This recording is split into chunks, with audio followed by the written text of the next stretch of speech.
the City Club of Portland's Friday Forum, Oregon's premier public affairs forum.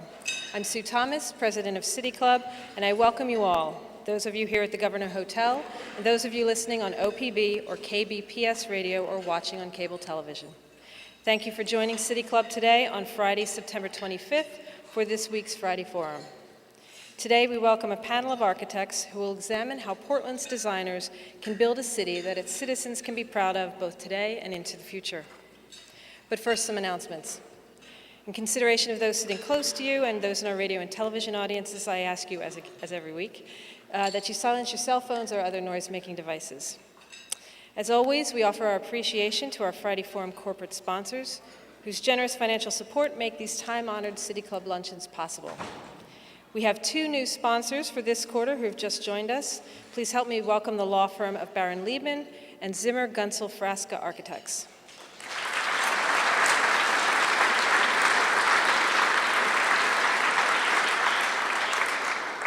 If your company or firm would like to be a Friday Forum sponsor, please contact City Club staff at the back of the room or call the City Club office. One of the ways City Club makes an impact on our community is through its unique citizen-based policy research program. The club is currently seeking volunteers for a new study committee charged with examining Multnomah County's practices for managing its mental health services. To learn more about the study and how to apply, you can speak to a staff member at the back of the room or go to the City Club website. And I would highly encourage people who've never done that to do that. It's one of the great things City Club does. Next week on October 2nd, City Club welcomes a panel who will discuss the causes and impacts of the H1N1 virus, also known as the swine flu. And now on to today's program. Oregon is about to launch a statewide design excellence initiative and will be the first state in the country to do so. Today's panel has been arranged to explore what design excellence in our built environment really means and how it might be applied. Each of our speakers will introduce a different and complementary perspective. When all three have spoken, each will ask the other panel members a question intended to further expose the scope of the topic. However, we will be sure that we leave enough time for our customary questions from our host as well as members from the floor. Today's speakers are all fellows of the American Institute of Architects. Fellowship is conferred on approximately 1% of AIA members in recognition of extraordinary contributions to the profession. It is not a lifetime award, but rather a challenge to do more. Fellowship in this organization is described as an accolade and a charge that an individual's responsibilities have just begun. For today's panel, Don Stastny will begin, followed by Nancy Merryman and Robert Hastings. Don Stastny, a founder and CEO of Portland's StastnyBrun Architects, has practiced architecture, urban design, and facilitation for 40 years. Beginning with Pioneer Courthouse Square, he has developed and designed over 50 national and international processes for competitions, commissions, and plans, many of which have become national models. As a facilitator, he chaired the Citizens Advisory Committee for the Central City Plan and continues to work with governments both locally and internationally. Our second speaker, Nancy Merryman, has over 25 years of professional experience and started her own woman-owned architecture firm in 1992. Her personal experience includes planning, programming, and design work for a broad range of urban and civic projects, including church facilities, performing arts centers, higher education, and multifamily housing. She sits on many boards and in 2006 served as the president of the Portland chapter of the American Institute of Architects. With more than 28 years of architecture experience in Portland and Seattle, today's final speaker, Robert Hastings, is TriMet's agency architect. His professional emphasis in transit, urban design, transportation, and housing projects. Bob is responsible for coordinating the agency's multimodal efforts in station and urban design, and also coordinates TriMet's sustainability initiatives. He spent 8 years as chairman of the Oregon Design Conferences and has regularly lectured at universities throughout the state. We are very pleased to have all of these panelists with us today, so without further ado, please help me welcome Donald Stastny to the podium.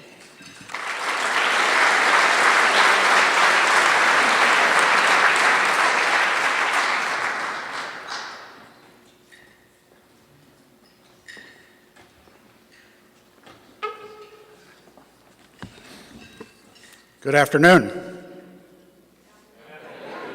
Better than that. Come on, good afternoon. It's Friday, guys. We're almost there. First of all, we want to thank the City Club for allowing myself and my fellow fellows here to speak to you today about a topic that's very near and dear to us, but also very near and dear, I think, to everyone.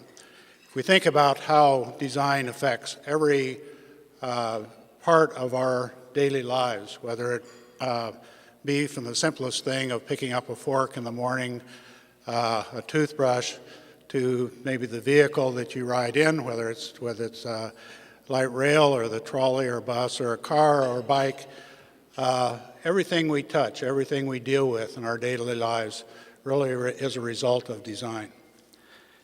Now, I guess the first thing I would ask everyone is, how many people in the audience are architects? Would you raise your hand? I was afraid of that. How many people in the audience are architect wannabes? Well, that's usually, there's a lot of people out there that are lying, I know. As an architect, what we will all tell you is that we're a little bit like like a doctor going to a party. I mean, when we go to a neighborhood party, we always, well, what do you do? Well, I'm an architect. And then, of course, the next question inevitably is, well, you design houses or commercial buildings? And some of us that have rather diverse careers that deal with planning and urban design and architecture and design process kinds of ideas, it's pretty hard after the first glass of wine to go through the rhetoric of everything we do. So I've come back and I just said, well, I design cities. And essentially, that is what architects do. And that is what we're really talking about here tonight. Now, whether it's a big city, small city, town, these are the kinds of constructions that we deal with. We deal with the various systems that work within both urban and rural constructs. We talk about circulation. We talk about the way people use different spaces. We talk about the relationship of spaces. We talk about the symbolic nature of what a building might be. And we also talk about the way that the built environment might affect your daily lives. We are here today to speak about a new initiative that we are basically rolling out today. And we are hoping that as a part of this, we will also entice some of you to become partners with us on this journey. I want to go back in time a little bit to our National General Services Administration. 20 years ago, there was an initiative come forth from GSA, or a directive coming forth from GSA, that really started with Senator Patrick Monahan, that said, why aren't our government buildings of a better design quality? Why are we building this crap? I don't think that's what Monahan used, but this stuff all over our nation, which represents us as a federal government, and we have no design in it. It's being done the cheapest way we possibly can do it. It doesn't necessarily function well for us. It doesn't add anything to the locations that they are putting it through. So the offices of the chief architect of GSA brought a lot of practicing architects together. And these were some of the most notable of the notables that came to Washington, D.C. and participated in a symposium. And the question was asked, how do we better our design quality on our federal buildings? And through that discussion, what came out was an idea of a design excellence process. And the design excellence process that was put together by GSA took a little bit different tact. It said, let's, instead of asking for an RFP, or request for proposals, that included the architect and structural engineer and technology and acoustician and bell ringer and et cetera, et cetera, et cetera, what if we just find the best architects we can? And why don't we also find architects that might not be well known but are emerging? Let's find the best talent in the United States we can find. So we put together, or the GSA put together a process at that particular time, which said, the first thing we're going to ask for is a request for qualifications or a portfolio from the designers. And what we will do out of that, we will select the best designers that we can find from their portfolios they give us. And their portfolios aren't these big, thick things. They're very small, quarter-inch wide, that are very specific about what they ask for. Examples of work that are directly related to what was being, what the RFP was out for. So in other words, a very well-designed doghouse, which was for a specific use and was very innovative in its work, would score better than a 14 spec office buildings, all of which are just a different methodology of maybe curtain wall construction. And then they would go through, once the short list was established, then they would wrap teams around them, and then they would get the support. And then they would move towards the design. So it was more of a qualifications-based submittal than to do that. Now, it has been a decade ago at this particular point that I was asked to come into the General Services Administration and help them both record the design excellence process, but also to add a design competition part of it. Now, if you, at that particular time, 10 years ago, if you look at what this design competition process was, it was surprisingly, it was the exact same process that we, Portlanders, put together for Pioneer Courthouse Square. Now, going back to when we first put together Pioneer Courthouse Square, we spent 3 years, and I was present in 162 meetings on this, of trying to define a process, a program, and a budget for Pioneer Courthouse Square. When we put that process out, when the City of Portland put that process out nationally, our national AIA wrote back and said, if you put this on the street, we will write every one of our component chapters and tell them not to participate. We don't agree with it, we don't agree with the process, and since then, we went ahead anyway, being Portlanders, and said, screw it, we're going to put it on the street. We had a great competition. As you know, we've developed our city's living room. This place, the living room has become a national model for the way public spaces in American cities should operate. And the process has now continued to be the model by which we do things. So I was asked to come in and write this competition process into the GSA Design Excellence Program. Out of that, what we now have and what you see across the nation is a whole new level of design excellence in our public buildings. Courthouses, border stations, office buildings, anything that is under our federal guidance of building is a much higher quality, extremely higher quality than it was many years ago. The Design Excellence Program is set up on understanding, speaking too long already, is set up on a number of different elements coming together. It talks about what design excellence is. And that design excellence has to do with the context of a place. How are you responding to a context? It has to do with the image that you're creating. It has to do with the functionality of what the project is. It has to do with the program and how you're responding to it. It has to do with the sustainability of the project. It has to do with those kinds of elements that maybe are particular to a project, like universal design or security in the case of the embassies. What we are putting before you today is that we are starting a new statewide initiative to create Design Excellence Oregon. The Design Excellence Oregon program is being put together by our new Center for Architecture, which is at 11th and Flanders, correct address, which is our new building that AIA Portland and AIA Oregon have developed, which just received, and we celebrated the Platinum designation for sustainability last night. It's open to the public. It is a new kind of community facility in that area. The Center for Architecture believes that we can put this initiative together with a number of partners so that we can put together a program which, one, states selection processes and how they can be used to further design excellence. It includes an educational program for both the public and professionals alike about what to expect out of design excellence. And 3, it will establish a peer review process and people that, professionals that will be able to go out throughout the state and be able to help put this together. We want to develop a culture of design excellence, so that design excellence is not something extra, but it is expected. And we think that there can also be a Oregon definition of design excellence, which has to do not only with buildings, but has to do with sites, which has to do with sidewalks, which has to do with the urban design things we deal with, which has to do with the way buildings relate to the natural environment. An Oregon-based design excellence Oregon.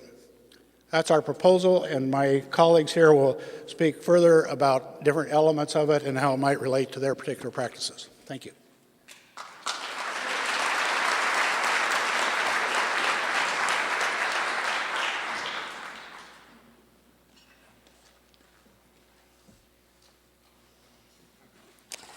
So I've lost 2 pairs of reading glasses in the last 2 days. I don't know what's going on, maybe. So bear with me.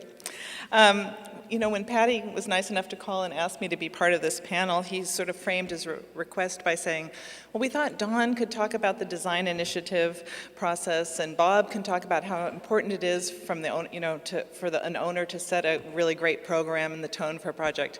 And you, Nancy, could talk about excellence from a day-to-day kind of office perspective.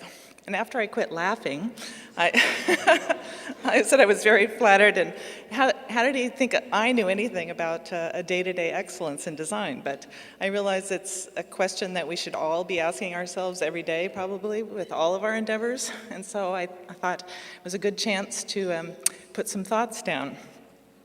Our firm, Merryman Barnes Architects, is a really small firm. We've always been around 8 to 10 people. And our joke is that we specialize in one-of-a-kind, never-to-be-repeated projects. Each project defines its own sense of excellence. I guess it's very unique to each project. For example, we're the local architects for the classical Chinese garden here in town. Very unusual project with a very unusual process, as you might imagine. It had a dual design team, one in America, one in China. The contractors, there were workers. We had 2 teams of everything. And in that instance, you know, our goal was to create an authentic Chinese garden while meeting Portland's design guidelines and invisibly incorporating all of our current seismic and structural and energy codes and ADA codes. So in that case, you know, if our work was invisible, that was a sign of excellence in that project. We were also the architects for the award-winning J. Frank Schmidt Pavilion down at the Oregon Garden, which turned a dilapidated riding arena and stable building into the event pavilion for the garden. Excellence for that project included working with an extremely tight budget to make facilities that could serve both every function of the garden, from the offices, the gift shop, meeting rooms. It also had to have facilities that served not only that pavilion, but the outside amphitheater when the building was closed during the day. It had to have a flavor that fit the garden, and I think we were successful, but success meant charm with maximum flexibility and functionality on a very, very tight budget. We're also known for doing a lot of affordable housing, both urban and rural. And one of our core beliefs is that everyone deserves a beautiful place to live, and that doesn't necessarily mean it has to be expensive. In the context of affordable housing, excellence means designing a project that is a sensitive neighbor, has a site plan that promotes a sense of community within the development, has beautiful units that are both functional and delightful at some level, uses systems and materials that can be maintained, and does this all within a very tight budget. So affordable housing is a very complicated equation to start with, and it has to balance out in order for the design to be successful. So, what are the keys for a small office in design to achieve design excellence? Here are a few of my thoughts. The first is to help the owner clarify what excellence means on their project. You know, I realize that this is our big chance with this audience to educate potential clients and owners, and that means you. You play a very pivotal role in the success of your project. The project reflects your values with our values kind of overlaid on top and influenced by ours. But all of our projects, at least the ones I work on, have budgets and a set of spaces. And I think it's probably more important to try and help people elicit or dig out what it is of the intangibles that you want to create for the design. If you're clear about the purpose of excellence for that specific project, the design is much more likely to succeed. Often the simplest and most elegant solutions grow out of really understanding these underlying factors. An example is probably the best design brief that I've ever gotten was from John Keating at the Housing Authority of Portland. And we were working on the New Columbia redevelopment, and specifically tenant improvement for what was called the Lifelong Learning Center in one of the mixed-use buildings. And all he told me, besides the budget, of course, was, I want people to feel successful from the moment they walk through the front door. And I thought, now there's something I can really get passionate about. I mean, that sort of set the tone for the whole project, and it was a really fun process. It was a successful design, and we met the budget. But it's sort of those intangibles that really give you something inspiring to hold on to, I guess. Bob asked me the question not long ago about what do you do if you get an owner or a client that doesn't value excellence? And I truthfully think that everyone values excellence, but I think sometimes clients are worried that if they say they want an excellent building, they're just handing you their wallet or their checkbook. And excellence does not mean it's expensive, it does not mean it's complicated, and it does not mean it's a particular style. It means that it's really suitable for what that specific project is. The second thing is to hold the intention of excellence. The old adage that success is 90% perspiration and 10% inspiration, I think holds true for almost all work endeavors. The most important part of creating design excellence is to just hold on to that intention and vision of your desired outcome and really be stubborn about keeping that in the forefront and not giving up. As a small firm, we don't have any major organizational structures within the firm to ensure excellence, and it probably wouldn't work anyway since our work was so varied. But the most important aspect is holding the intention. As long as you hold it, you have it. Things tend to work out, and if you don't, you can really veer off track quickly. The third is to make time in the process for reflection and creativity. Design is a bit like meditation. You are rewarded in proportion to the time and focus you can give the practice. And just like meditation, especially in this culture, many obstacles crowd your path. The biggest obstacle is that everything about a project, except design, seems to be the most important thing at the time. Like meeting neighborhood demands, satisfying neighborhood demands, meeting a crazy schedule, working with all the city and government regulatory processes. Of course, all of these things inform the design, but they don't actually create the design. And one of the dilemmas of our time is that everyone's moving so fast, trying to deal with so much information and so many bureaucratic requirements, that the essence of what's trying to be done is often lost. A lot of city and county review processes that have been put in place to stop bad things from happening and to kind of promote the livability of our communities. Their intentions are good, but they often take up so much of our time, especially as, I think, a small office, that the work itself sometimes gets shortchanged. Can you tell this is a topic that you shouldn't get me started on? You've got to carve out time to keep the distractions at bay. 4 is to communicate the goals and vision to the entire team. Architecture is very seldom a pure art that conveys only the artist's vision. Architecture is a team sport, and a project is only as good as the collaboration among the team. Everybody on the team, including the client, the architect, engineers, users, contractors, has a unique perspective. If shared, can make the project stronger. This is why also getting the client to clearly articulate and outline what excellence means to them is so important. Everybody on the team really needs to know. So in summary, my keys to design excellence are to be clear about what you're doing and why you're doing it, make time to reflect and design, hold the intention of excellence, and ask the universe for some help. Thank you.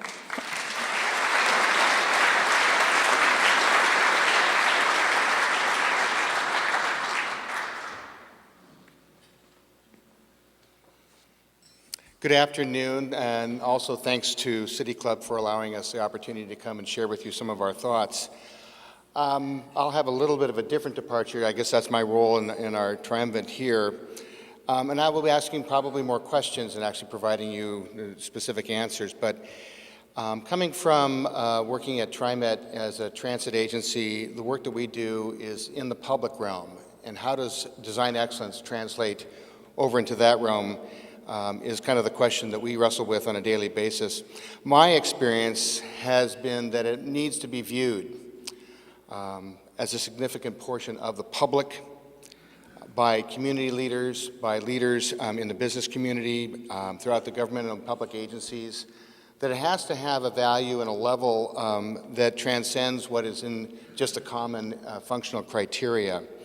But that's a risk in doing that. It relies, if you're going to do design excellence, it's going to rely risk-taking on the part of these community and business leaders and agency leaders. What happens in taking that risk is that an aspiration begins to build, and perhaps even expectations in terms of can it actually be achieved in the work that's going on in a public project. And the reason that this expectation begins to build is because there's so many people that are engaged, hopefully, in that dialogue, that it begins to build in a variety of different quadrants and different corners. So this risk-taking that I'm speaking about is incumbent upon those in the community who want to participate in this process, who choose to get involved, because when you begin to voice yourself out in the community, some folks can do that very easily and don't mind kind of blowing that trumpet. But it means that you're going to be going beyond perhaps what your own constituency might be looking for, and that could be both elected officials as well as those in the business community who are serving the public interest. When this begins to happen, and it's actually one of those sort of early parts in the project where everything is possible, and we're looking at budgets, we're looking at schedules, it begins because it's trying to find a voice. It's trying to find what it is that's so important about this project, again, thinking about it from a transit perspective, that it's actually going to propel us to do something that we might not have tried to do ordinarily. Portland, I think, is a wonderful example of that. But just because our past successes have indicated to us that we can do these things, that does not necessarily mean that's an indicator of future endeavors. And so to that, I think our effort today is to really begin to bring that back into a public discussion. When we talk about design excellence, and Don and Nancy were providing examples, I asked the question, what is it that we're really talking about? What does that mean, design excellence? Is it a functional criteria? If A plus B equals C, and if we achieve that kind of quadratic equation, that we've actually achieved something? Who determines whether this is an excellent outcome? Is it merely the sort of public accolades that the design community decides to give to each other and pat one another on the back? I would say probably not. I would say that design excellence is beginning to aspire to something and then actually achieving in the final result an outcome that nobody could have necessarily predicted, meaning that it's taking you to a place in consideration beyond what you would have expected ordinarily. Not easy to do, certainly not easy to articulate, and certainly not easy for a community to take that risk themselves to do that. A couple examples to illustrate what I'm talking about using the recently opened Transit Mall Green Line project. Two examples. One is about coming up with a tangible result that folks can look to. The other is about that intangible aspect of what design excellence could be. Along the mall, you'll notice that the original shelters that were provided an SOM design back in the 70s are no longer. What has replaced them is a whole different attitude about providing a transit shelter on the mall. Essentially glass with a little bit of structure. This came about through both an inspired effort on the design team, but also, I can assure you, a very frank conversation and at times very heated discussion from a wide variety of stakeholders in doing this. The essential point of that one act of creating shelter on the mall was to try and figure out how to create this balance of design excellence. It could no longer just be about a functional consideration about environment and shelter from the rain. It had to take into account that there was actually a participatory element in the streetscape in the heart of downtown. And what we were finding in actually asking these questions and thinking about this, realizing that Portland's downtown had actually changed significantly, that it indeed actually had responded to some of those design excellence challenges of the original transit mall, and that now the room had become much larger and no longer was this one artifact having to carry all the aspirations of a very physical design. So its transparency, as well as its comfort from the environment, became something that was essential to the design team. Now, as it's built, and I'm getting a raft of comments on a daily basis, some very negative because of the concerns about its environmental protection, but others of a sort of awe and amazement that something could be done like that in the downtown area and have such an impact in the future of downtown, goes to that point that I was talking about of taking us to an expectation that we had not anticipated originally. The other part I wanted to talk about is the intangibles. And again, on the transit mall, what was originally placed in the project back in the 70s was a collection of art sculptures from the 70s, trying to find artists that had a way to express a voice about our place and our kind of cultural aspirations. In the work of this part of the project, how do you add to an existing collection, but do it in a way that's also fresh and of its time? The collection now has turned into sort of an inside-out museum. And that was what we began to understand in thinking about the downtown, of this public experience of being in a wonderful place that is not necessarily confined by the walls of a museum, but actually is part of a whole environmental experience. And as you hopefully traverse the mall and go from the different parts of downtown, you begin to see that the art elements that were selected are speaking specifically about the different qualities throughout the whole of downtown. So I use that last point to make that as we think about both the downtown, but also think about the larger environment of Oregon, we're not a monoculture in spite of perhaps some of the demographics that we've had over the years. We are evolving and changing community and society. And as we think about the different areas of Oregon, both geographically as well as culturally and economically, that this is an opportunity for design excellence to find a voice, to find a way to articulate that which, quite frankly, is our democratic aspiration, to find the very thing that makes us, both Oregonians and Americans, manifest itself in the physical form and then talks to us and speaks to us about a larger possibility that we can be in our time. Thank you.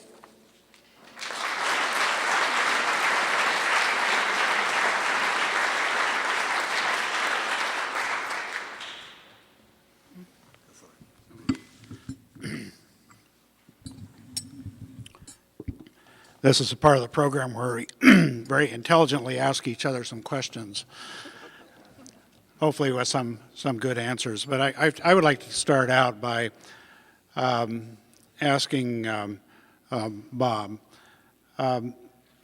if you've looked at TriMet and kind of the internal organization, it's very interesting that they have created, either by your instigation or volunteerism, I'm not sure which, the position of agency architect, which is a new approach, but in a way is a commitment both by the agency to maybe take design in further consideration, but also how has that affected the overall agency and maybe some even the engineering? And immediately we're going off script and off cue, so this is even more rich in the discussion and dialogue. What it has done at TriMet, I think, is actually created recognition that design excellence is not limited to urban design and architecture, that it has to be across the full broad spectrum of the disciplines, from engineering, from systems, from graphics, from the new trains that we have on the mall, which are, I think, just a delight, that understanding that what we're creating through our transit agency, all those component parts and pieces are having tremendous impact upon how people actually have their daily lives and what they're actually doing through using transit, not just writing it, but how it lands in the particular communities and neighborhoods. That's beyond just the scope merely of architecture. That embraces a much broader scope. So I think it's about our agency seeing the mission of what we're trying to do through a whole variety of venues. Nance, the same kind of question. You served as our Portland chapter president of the American Institute of Architects, which, for those of you who don't know, our organization, we trap them a year ahead of time. They serve for a year, and then we keep them around for another year. So it's a 3-year-long commitment. But during your tenure, you with others really helped to bring about the idea of the Center for Architecture. And while this institution that we're developing at this particular point is really a great addition to Portland, I wonder if you'd kind of speak to the way that we've worked internally within the profession to establish design excellence, both in that facility, but also through our members and associates. I'll give it a shot. Well, right when I started my 3-year journey, we had the opportunity at the AIA to purchase a building in Northwest Portland, the one that's on 11th and Flanders that Don mentioned earlier. It's the oldest building in the Pearl District. It was 1888 building. It was an old trolley or stable building for one of the mansions that was in the neighborhood. And we wanted to have a permanent home for the AIA that was larger than the one we currently had. And part of the process that we put into place was to first throw a big party for our entire neighborhood. We opened up the existing building, had music, had beverages, invited the whole neighborhood to come in so that they knew something was going on. The next thing we did was have, I think, a series of 3 different workshops with our members and invited, Don was one of our group leaders in discussions to talk about just how it should affect the community or how it should interact with the community, how it should interact with our members, what our sustainable goals were. And what came out of that was that we wanted this facility to be the most sustainable project that we could possibly imagine doing, because if our own profession can't do it, who can? And then we further gave ourselves the goal of making sure it was done with as much off-the-shelf materials and systems as possible, because we wanted it to be a prototype. There's millions of buildings across this country that are, about the same, age or slightly older, 5,000 square foot buildings, 1 story, that all need to be redone now. And so we were hoping that this could be a prototype. It's achieved platinum level in the Leadership in Energy and Environmental Design, which is kind of the most used national rating system for sustainable projects. And Sandra, help me out, it's 91% towards a carbon neutral building. So it's actually performing better than we had anticipated. One of the things that I loved about the process, to get back to that, was through these workshops that Don's mentioning, there were lots of things that came to light that people wanted, and people wanted more green in this part of the neighborhood, and so there was the idea of carving out a piece of the building to actually be a park or a green entry. There was an idea of just having permeable walls so that the public, especially on First Thursdays, could just walk right into the building. And all of these things seem like crazy ideas when you come up with them, but they all showed up in the building in various ways. And I think that we were all very happy and proud about that those workshops where you think you're talking about intangibles that may never happen, they actually do affect the final design. Okay. I'll ask Bob a question now. As a public owner and client that has had lots of successes, I would say, what are the 3 top things that you would tell other clients to do to create, successful projects? As we, in answering that, as we think about kind of the other realms of public design excellence, the varies of how it's going to play out goes to, I think, to the heart of what your question is. For us at TriMet, it's something that we actually measure and try and talk about very specifically. We have such a broad audience, both now in the Portland area, who understands what it is we're trying to do, and we also have a sort of a federal mandate to really begin to achieve that. I think about, though, as we do our projects with other agencies and with other communities, and when we go into, Milwaukee, for instance, or Beaverton or Tigard, and we talk about what is going to happen with transit, oftentimes we look for where is the best outcome for the project. And the challenge, I think, for other public entities is to look into their mission and to look into their plans and have something articulated about what it is that they want to achieve, what is the excellence that they're striving for. It's sad to say that sometimes that's really not very definitive, or it's so kind of formulaic and code mandated that we say, well, yes, we can perform those aspects, but what is it you really want to have in your neighborhood and community? And so the direct answer to that is it gets down to the level, I think, of the stakeholder in the constituency and thinking about in their neighborhood and their community, what are the things that they're really striving to achieve.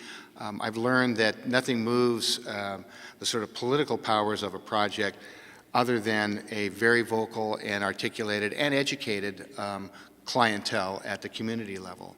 So in Oregon and in Portland, it doesn't necessarily come from the top down. It really tends to come from the bottom up. Those are the ones who become, I think, at the end of the day, more forceful and more proactive about what are the things that they're trying to achieve at that neighborhood and that community level. They really can push the school district, the library, city councils to begin to achieve something that's really meaningful. Oh. I'm going to break in here just so that we have enough time for audience questions. But we will start our first question with our City Club host, who is today Patty Tillett. Patty is past president of City Club and is currently a member of the Friday Forum Committee. He has worked for consulting firms and public agencies in many parts of the world before becoming a principal at Zimmer Gunsel Frasca Architects. Patty?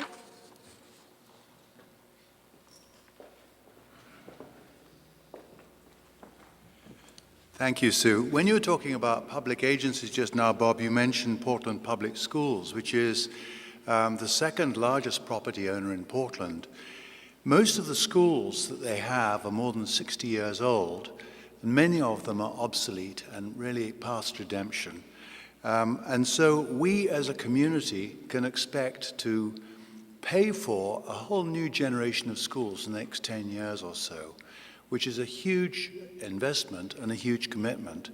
Portland Public Schools is looking at models for the schools of the 21st century, but I wonder what the panel can offer both Portland Public Schools and their would-be architects in the way of advice to ensure that we as investors get the very best value for our money over the long term.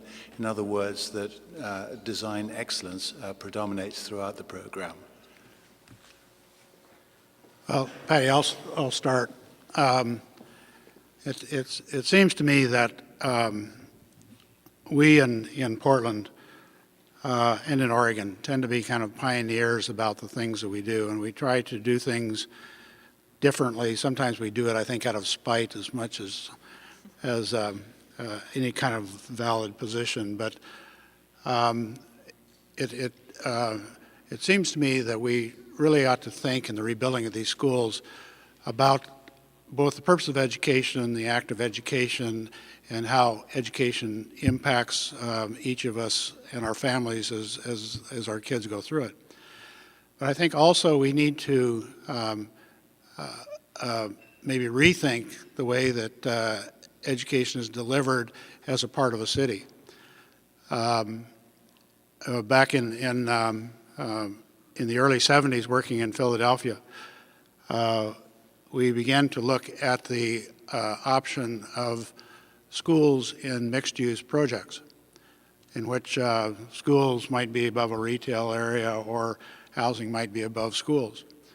Some of these schools that we have in the metropolitan area are land rich and some are land poor. But they are, for the most part, located in areas that are viable residential areas. So maybe we ought to begin to think about the rebuilding of our schools as rebuilding a part of the city, and think about the uses that maybe should be around it and the impact of the schools on the uses that should be around or that are around it. So it takes into account the things that we're all interested in, the streetscape, the outdoor room, the facility itself, but the connection of that facility to other kinds of uses within the city. Any others?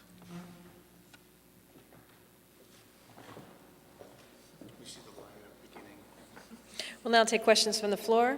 Asking questions at Friday Forums is a privilege of City Club membership. When you ask your question, please identify yourself as a club member and ask your question in 30 seconds or less.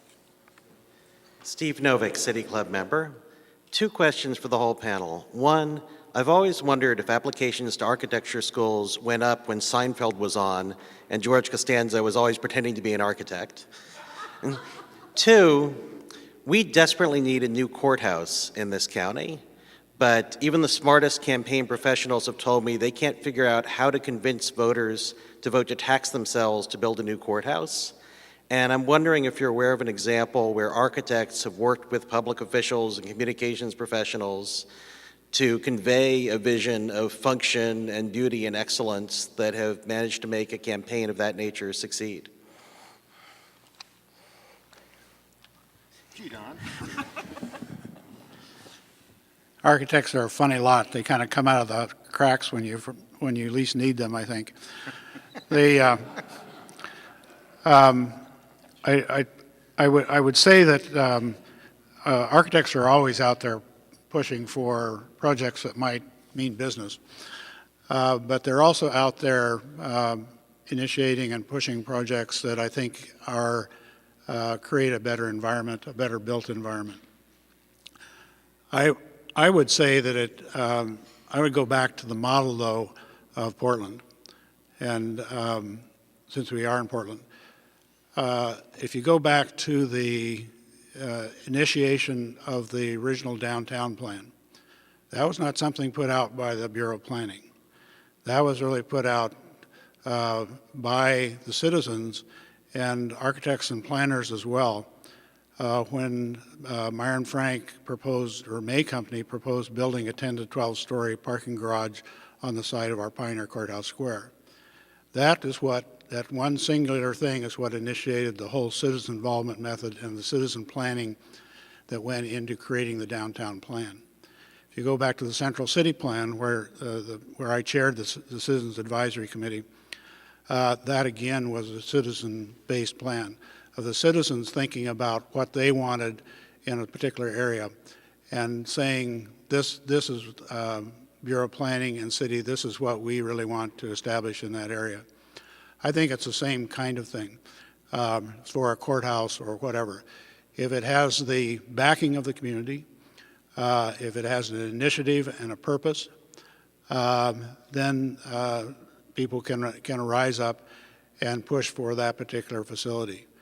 It's a time of great diversity within our governments and within our populations, and sometimes it's very hard to get all the chickens herded in one particular direction. But I think it's still, when we want a facility like this, it has to arise from the community, not from the professions. I'd like to pick up on that question too just a little bit, because it also goes, maybe not implicit to Steve's question, but the underlying part of it. When we're talking about a courthouse for the county, and when I say that, what immediately comes to your mind? Is there anything in that discussion about the aspirations of the community? Or is it something about the processing of crime and law and other things? There's nothing that really moves people away from a project faster than the draconian discussion about it. What it needs to be, I think, in that conversation is what is it intended to do and why is it going to be a necessary thing to make the community better? When I was talking earlier about the process that we go through, the outcome of architecture is a physical manifestation. And it's a manifestation of those ideals and those principles that are the underlying beneath it. So to talk about a built object as if it is a conclusion that has nothing in it about what it was its purpose or its real fundamental needs, there's no conversation that'll go forward with that. So until that becomes part of what a courthouse could be for this county, I don't think it's going to move beyond just what's the budget, the fact we don't have any money, the fact that it's we're going to use the existing building on downtown. Chris Smith, City Club member. I heard Bob use the phrase code mandated in a way that suggested it was probably less than helpful. I'm currently the new kid on the Portland Planning Commission, so I have a little window to ask naive questions. So is the Portland Code, does it foster design excellence, and what could it do better? Thanks, Chris. Right now, laying in front of us in the city of Portland is the need to update the downtown plan. That was the original blueprint that allowed us to think about design excellence, and over the course of 20 years it's been had a chance to follow, but at some point everything has to be relived and relived again, and I think that's the question we're asking ourselves now. What needs to be different? What needs to be updated? What has been achieved, or have those outcomes actually achieved what we were trying to do in the first place? One anecdote that I'll throw out in terms of sort of code-based that leads to things you don't intend necessarily. Our transit system, quite frankly, is brought about because we had the worst pollution in downtown Portland back in the 70s. And so when I talk to people about livable sidewalks and shelters and whatnot, I say, this is actually an outcome because of dirty air. And so that was mandated by a different process. But again, it went to what can we do in meeting that larger objective that's beyond just the things that right in front of us that could have a much broader purpose. And so a lot of codes that we have are either by safety or for other accessibility needs. And as architects, we always struggle with meeting the letter of that, but actually trying to get beyond it to the spirit of what's intended. I'd like to just jump in a little bit on that. I served for 8 years on Portland's Design Commission, and I mean, I understand you cannot legislate design excellence. It doesn't work. I mean, I think that the process, design review process, is valuable, and I think things, projects were improved by going through it often, but it doesn't, in itself, the codes don't make the excellence. So. Susan Pierce, member, I am going to give you a specific site if you would offer any thoughts you have about development at that site using the principles you've been sharing with us. This is familiar, I know, to at least two of you, and Ms. Merryman, certainly I'm hearing a lot of the values that are important to us for the Abernathy neighborhood. That site is the planned light rail stop at Gideon, Clinton, Milwaukee Avenue in southeast Portland, which sort of straddles partially in a primarily residential district, partially in a primarily industrial district. So go for it. Maybe all three of us know this. We actually may know. We all may know something about this. And I'm speaking for Don here. Through Portland State University and a program and a class that he did, we actually were able. And this is a terrific way to do these things, where bringing together the institutions of the community, i.e. Portland State, with the neighborhood has a real concern and a need. Might I also add fear of what the light rail is going to do or not do. Don was able, through the coursework that he was doing, really get in and use, again, the city as a laboratory, having TriMet and the Department of Transportation, a whole host of other folks, really get in kind of an open air forum, and the students are asking questions, really great questions that, you just rather they wouldn't go into because they're so hard to answer. But it began to push that whole discussion at that one station to a level of, gosh, there are some more things that are beyond just the scope of what our project description is. And that's a kind of that kind of grassroots involvement of institutions of learning that I think, I'm kind of patting us all on the back, but that was exactly a great way to start that conversation. At the end of the day, now TriMet has, these questions have been asked and we have to answer them for better or worse. And that conversation, we got to have that. This particular area that Sue is speaking about, we made an agreement.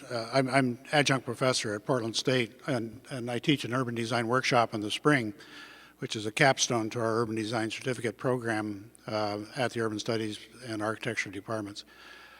The community came to us with this issue about the station in there and what to do with it.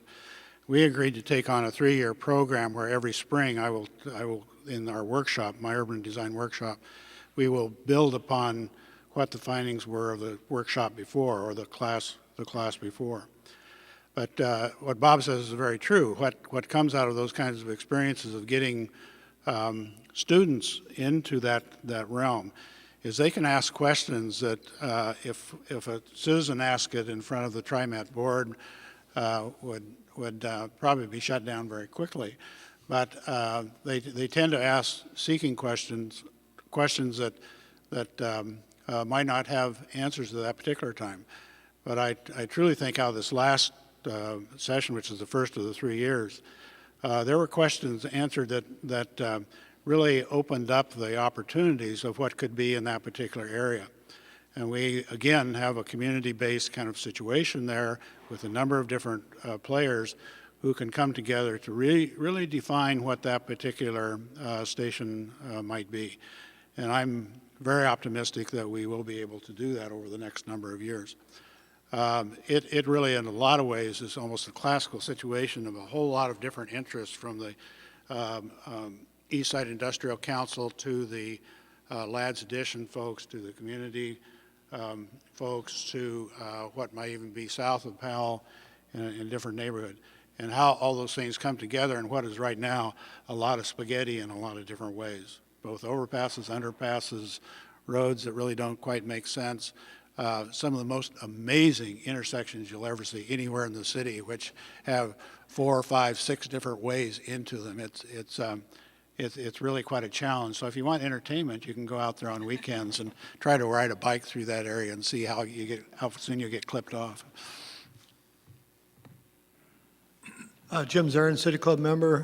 When people talk about architecture in Portland from outsiders or in people inside Portland, I think often people think about the buildings themselves are quite unremarkable generally. There's certainly not a lot of iconic buildings that have been built in recent years in Portland, but then people tend to like the overall look of, for example, the downtown. The initiative that you announced today, Don, as I understand it, won't directly affect anything but public buildings, so that still leaves private buildings. And I'm interested in the design review process. Nancy, you've mentioned it, but I'm really interested in what the three of you think about whether the design review process inhibits creative design in iconic buildings that may give Portland more interesting architecture, but at the risk of having a city that doesn't fit together as well as maybe the design review process has helped make the pieces fit together. So it seems to me there's a continuum and a push-pull there, and people seem to have very different opinions about whether ultimately we're getting a better city out of the design review process or not. And I'm just curious what you think. I'd like to start on that, and then I think both of you ought to chime in on it. When we began to think about this initiative of Design Excellence Oregon, we said, okay, again, looking at it from the Oregon perspective, it is as important that the buildings that are done within the private sector have the same commitment to design excellence that the buildings have in the public sector. Therefore, the program that we intend to put together or formulate will take that into consideration, and hopefully it will be embraced on the private sector as well as the public sector.